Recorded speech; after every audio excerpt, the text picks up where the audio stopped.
Thank you so much.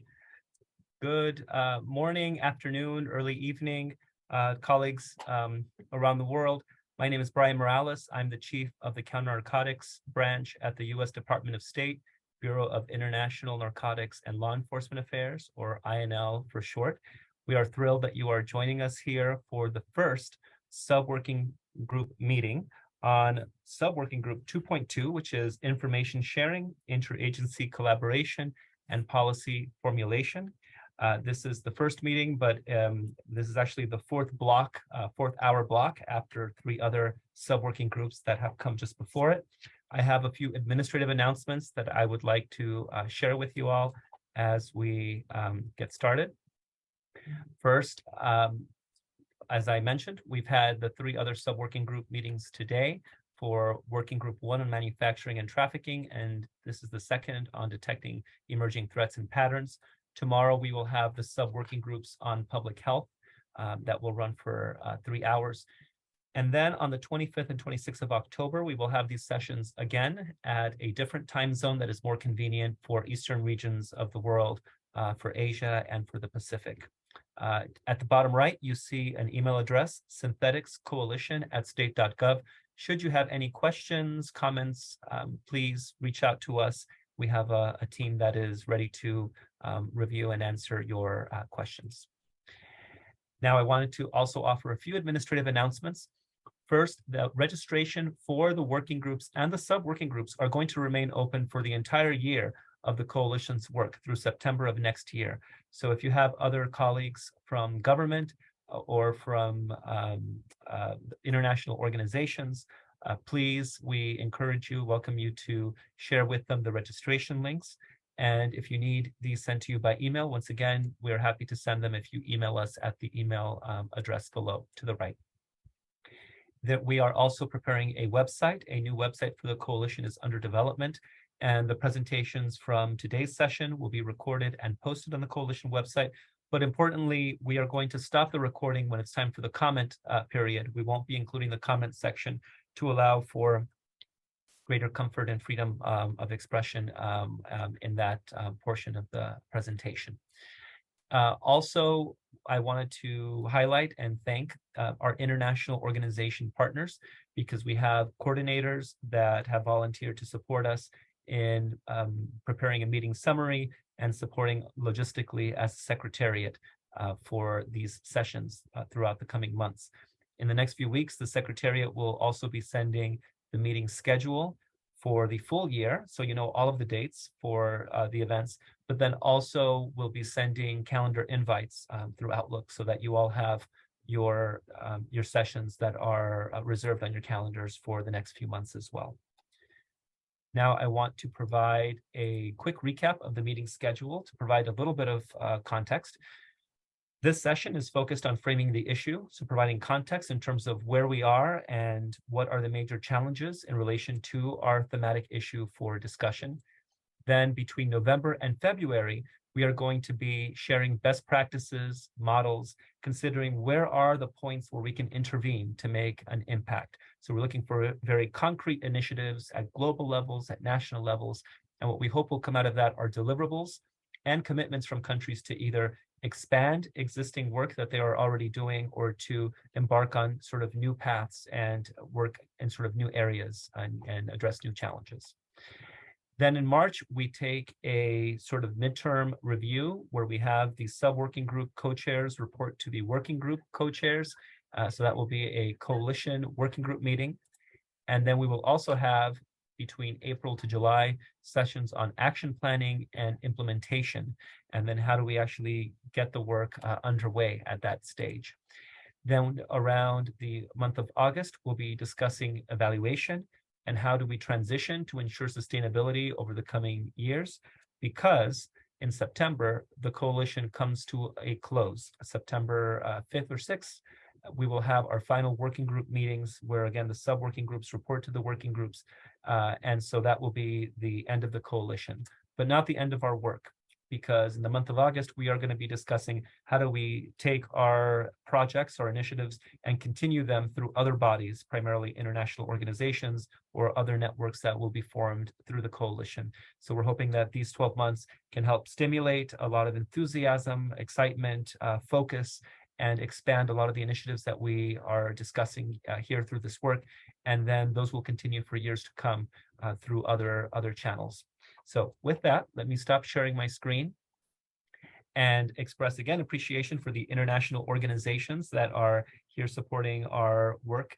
And for this sub-working group 2.2, we have two colleagues that are supporting our work. One is Bryce Pardo, Social Affairs Officer within the Research and Trends Analysis Branch at the United Nations Office on Drugs and Crime. And then we also have Hernan Epstein, a statistician in the same unit, same organization. And Bryce is not able to join us today, but Hernan is here. So I'd like to turn it over to him for his welcome and introduction.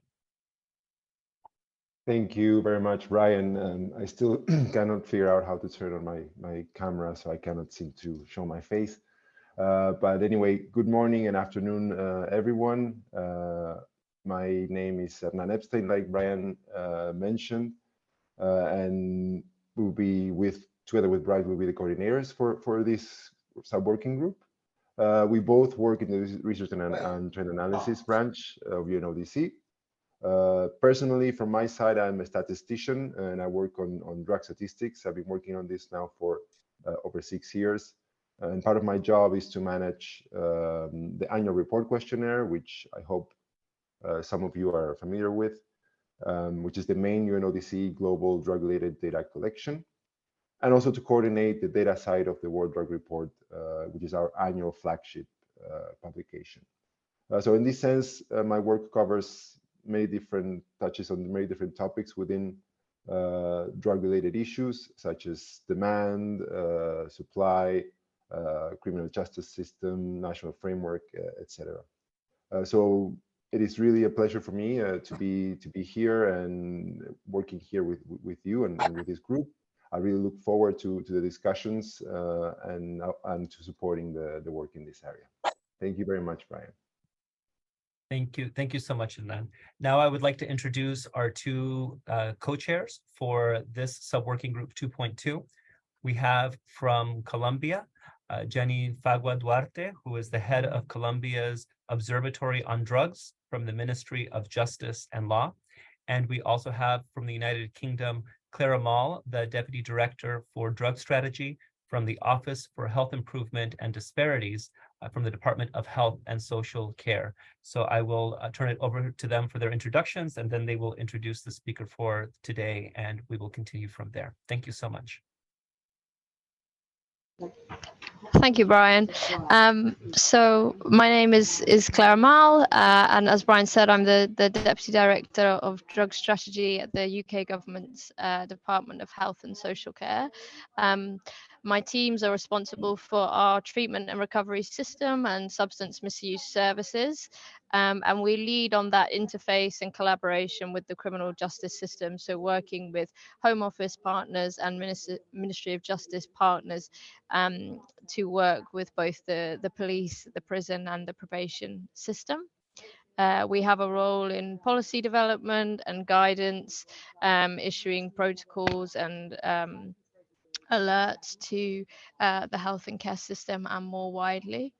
And specifically in the synthetic space, at the moment, a lot of our attention is around naloxone, including some legislative amendments that we're making to expand access to who can supply that, as well as efforts that we're taking to improve our surveillance and our early warning systems and how we kind of coordinate data flows across multiple agencies and organizations. So I'll pause there and hand over to Jenny.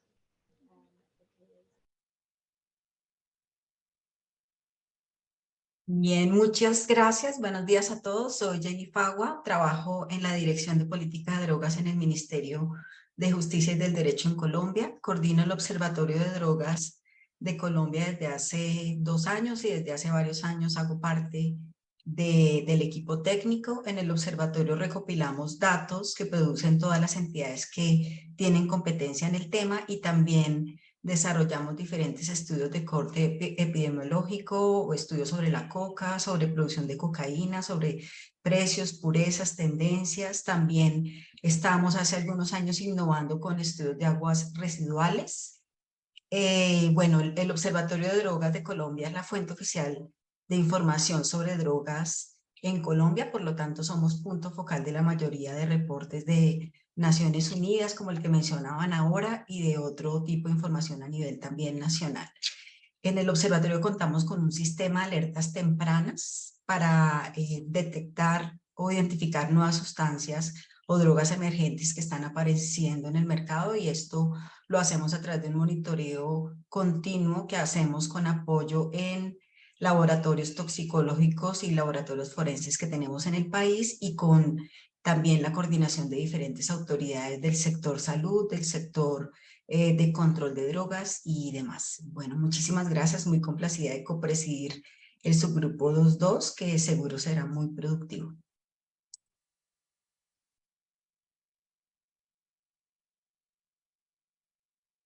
Bueno, entonces vamos a continuar con el desarrollo de la agenda.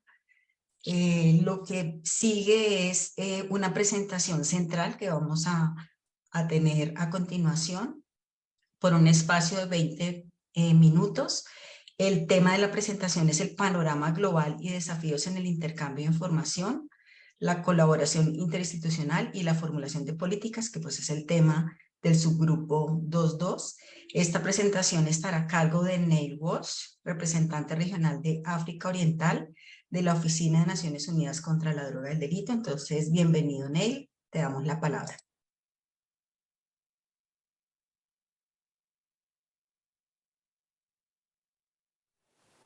Well, hi everybody. Thanks for listening today. My name is Neil Walsh, and I'm the Regional Representative and Chief of Mission of the UN Office on Drugs and Crime in Nairobi, covering Eastern Africa.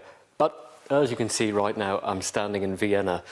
I'm really sorry that I can't be live online with you tonight because it is vacation time with the family, and frankly, I want to survive that. So thanks for letting me speak to you down the camera instead. The relationship that we at UNODC have with you, not just the US State Department, INL, but all of your countries, is critical to what we seek to achieve. And back in July, I was in Ivory Coast in West Africa with Brian and team discussing what are the synthetic drugs threats, principally then to Africa, but getting more globally into the conversation as well.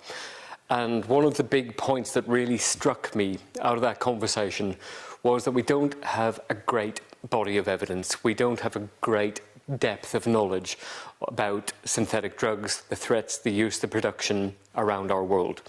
I think we know a lot more, not surprisingly, in the Americas. We know a lot more probably in Southeast Asia as well. But for me, if I look across the continent of Africa, if I look into Europe, our evidence base is smaller than it probably ought to be. So what are we going to do about it? Or more importantly, what are you going to do about it? Well, that's the whole premise of what you're talking about over the next number of weeks. And this comes back to the US and its leadership in setting this new opportunity for us to discuss together. For Secretary Blinken being directly involved is really helpful for us, because we have to talk about the problem, we have to scale the problem and know what we're talking about.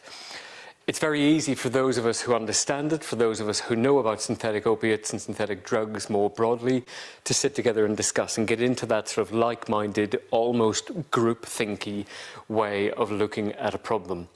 But we need to take a step back, and that's what I want my organisation, my office, to be able to do for all of us. So how do we do it?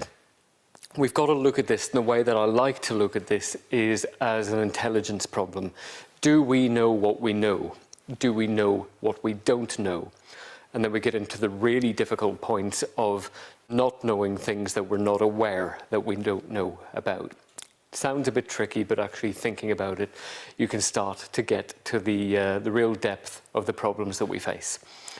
So if we look at synthetic drugs internationally, we have a reasonably good picture of production in Latin America. We have a reasonably good picture of use in North America. And my God, the death figures, if we look at fentanyl overdoses and the likes, are chilling.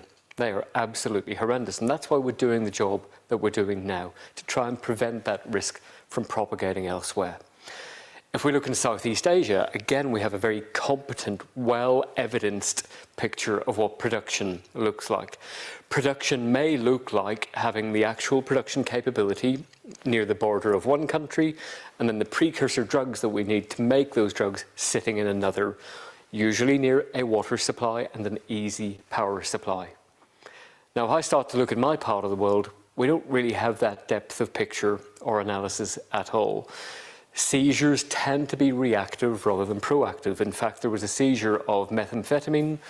I think I'm recording this in the middle of October, so a couple of weeks ago, going through the Jomo Kenyatta International Airport in Kenya, and it was bicycle saddles, so the saddle that you sit on your bike. And there was a fast parcel, DHL, I think it was, going from Comoros, so one of the smaller islands in the Western Indian Ocean, destination Indonesia, and transiting in Kenya. And one of the teams that we mentor through our Global Maritime Crime Programme found the suspicious package, scanned it, detected it, and lo and behold, inside these beautiful gel-based bicycle saddles, well, wasn't gel, it was methamphetamine. So an interesting way of looking at the packaging, an interesting way of looking at how couriers were moving it without individuals being behind it. What I don't know as I'm recording this is what backtracking investigations have been done. Because seizing the drugs is interesting. Does it solve the problem? No, not at all, unless we take that investigation back. So what I'm hoping our host nations are doing, and that we're trying to influence and mentor, is to get the investigators talking together. Where and how in Comoros did this package enter the system? Or was that simply another transit point and we don't have the documentation to go with it? Because certainly in my time in Eastern Africa, which is nearly 2 years, I've never heard of production of methamphet in Comoros. But that doesn't mean it's not there. And these are the sort of premises and hypotheses we need to challenge ourselves on. I think we can get into a very safe space of thinking we know how this works, and that can blind us and turn us off from other opportunities. So if I was a police officer in northern rural Kenya, as an example, if I was to drive past or walk past a metal shipping container, the sort of containers that we see everywhere, and there was some bags of white powder sitting there, and there was maybe some barrels, plastic barrels of something that looks like water or a chemical, would it even enter my head that I may have just walked past a clandestine laboratory for the manufacture of synthetic drugs? And if it did, which is unlikely because I've probably never been briefed or trained on it, but if it did, do I have the legislative power to do anything about that? How do I get the investigative capability to do that? And let's then say miraculously I have a warrant or a subpoena or whatever the legislative instrument is to go and look at this thing that strikes me as being suspicious. Well, how do I detect that it is or isn't a precursor chemical? Do I have field-based testing capability? Am I carrying it in my own hand? And if I'm not, then let's say I'm hundreds of miles away from the capital in Nairobi, I'm hundreds of miles away from the Central Forensic Lab. How do I get that resource to come to me? Who's paying for it? Who's going to literally pay for the fuel of a scientific technician to deploy from back at base in Nairobi, drive all the way 6, 10, 18 hours up country to test something that might be nothing?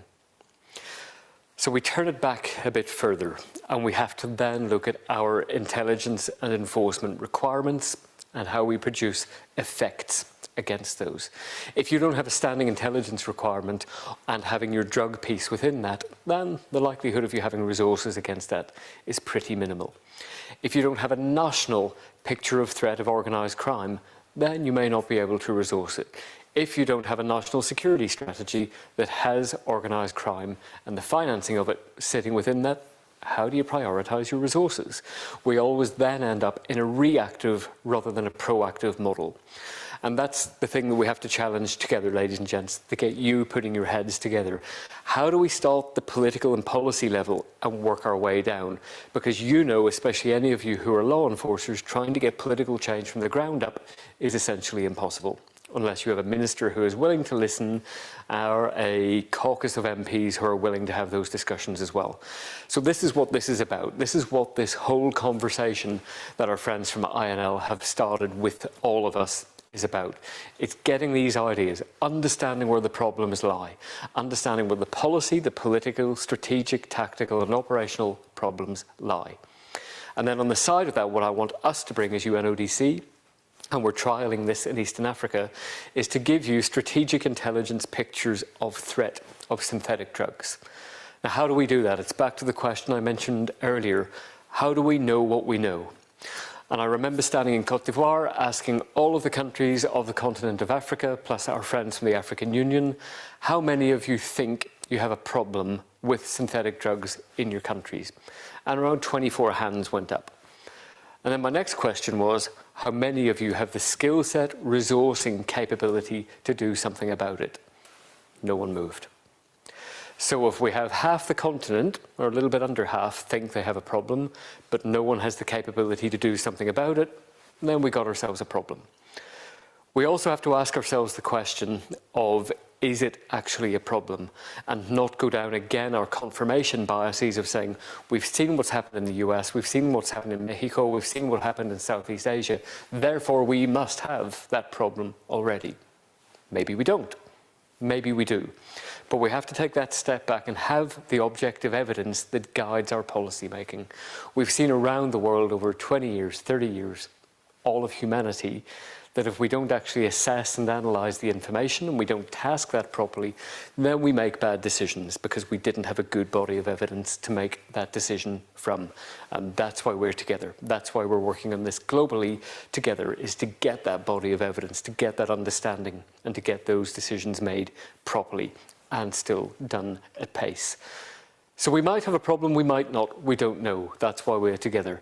And then we have to take ourselves through the intelligence cycle of understanding that. So tasking the understanding, the needs to understand that requirement. Who do we have in our countries that can answer these questions? If you don't know if you have a synthetic drugs problem, how do you get to that base of knowledge? It's a known unknown. How do you go from not knowing to knowing? We can bring part of that puzzle with the assessment work that we're doing, but it's going to principally start with you and people like you and people you know. So how do we get those requirements, that data, to understand where we are? And then how do we get that centralized? How do we get it coalesced, analyzed, assessed, and produced into a useful report? Not a 60-page report with lots of text, but a couple of pages that says, here's what we know, here are our key judgments, and here's where our policy recommendations or our operational recommendations can flow from it. So that means understanding what we're seizing. Might be at an airport, might be at a seaport. But what if a cop in the middle of the country seizes something? How do they get it tested? Do they have the ability to do that? Do you have access to all of the services from UNODC's Lab and Scientific Support Service? How do you get drug testing kits? How do we fill these intelligence gaps? How do we get to know what we know? And then as we take it forward, what I want to do, and again, trialing this in Eastern Africa, is we go from assessing what we know, from debriefing people like you from the countries we're in, to then what I want to do next is do a darknet-based assessment.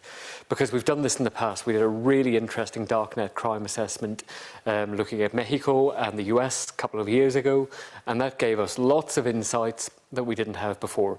It challenged our premises and our hypotheses and gave us different ways of thinking about a problem. Because I think it would be fascinating to say, well, we know from debriefing cops and customs and policymakers that there isn't much information in my part of the world, in Eastern Africa. But then we do something online and that might completely change the picture that we think we have. Or it might not.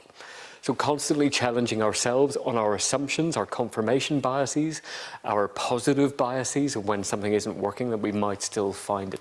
We've learned this in warfare, we've learned this in conflict. We should apply the same thinking to when we're countering organised crime.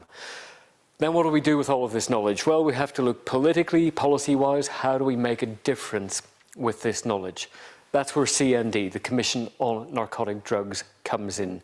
And there will be multiple opportunities next year at CND to bring these policy ideas and the learning that we have to very, very high levels, hopefully with people like Secretary Blinken and other seniors across governments from around the world. And then from that, maybe we look at resolutions, getting the political dialogue in place to give us the power and the resources to do what we have to do. It might also help you in all of your countries to prioritise a threat or to not prioritise something because we've given you the evidence base to make decisions. All of that brings us back through the cycle of operationally collecting new information routinely, analysing it and assessing it, and then coming back to looking at what we know now. Do we know more about the problem? Perhaps the problem will look worse because we know more about it, and that's okay. Perhaps it looks like there is no problem, and if we've tested the evidence, we've tested the intelligence, and we say, hey, we don't find anything, that's okay too. It gives us a nice baseline to have that we can then refresh on an ongoing basis, because this shouldn't be a one-off. This is the start point of something that becomes routine, because we need to assume clearly that just because we may not have a problem with synthetic drugs today in one of our countries doesn't mean it's gone forever. It just means the supply chain or the customer base isn't there. So when we look at the impact of conflicts around the world, we look at Ukraine, for example, we look at Afghanistan, we look at what comes out of that and comes towards different parts of the world. We look at the undoubted impact that will come from conflict in Israel and Palestine right now. All of these global events impact our ability to do law enforcement, our ability to fundraise around all the things that we do. So we've got to look geopolitically as well and try and predict where we're going in the next 12, 24, 36 months. And once we've done all of that, then so what? If we don't come up with papers that we can share together, then there was no point in it.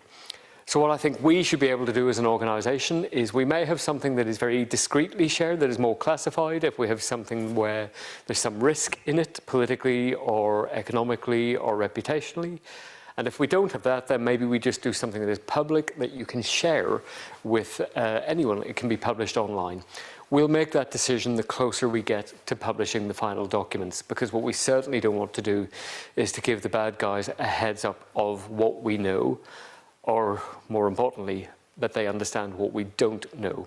We can use a nice psychological operation premise in this of making ourselves seem bigger than what we are, of making ourselves seem to have a grip of a problem, perhaps more so than we actually do, and using that as the methodology of going back to criminals.